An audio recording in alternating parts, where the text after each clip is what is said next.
what headaches would you have that come with your notes?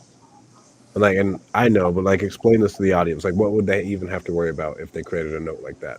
I haven't ran into any problems yet with like not getting paid on a note or something, but I would think that's it. Like the end buyer decides to not pay you, and then worst case, you foreclose on them and then resell it again for full price.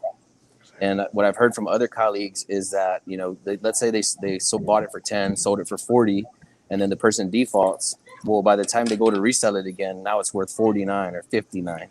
So it's like not only can you resell it, but you can also resell it for higher than you sold it the first time. So worst case scenario, you get the property back and you get paid twice. Well, and they're not making any more land either.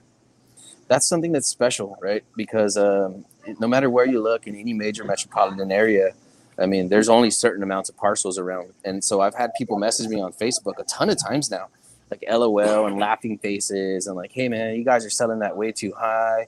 Good luck. You're never going to sell it. And then like a week or two later, we sell it for full price or above, So it's like it depends how bad somebody wants that piece of land. And with houses, it's like coming from hedge fund buyers, like everything's more based off of like how much you're going to make per month, and we have these fixed numbers and we Yeah. can't break our spreadsheet.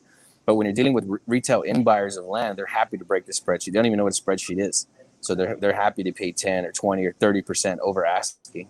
So we're selling right now.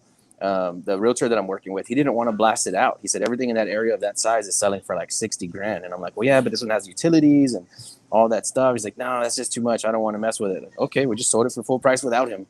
Yeah, so people are happy to overpay for land for whatever reason.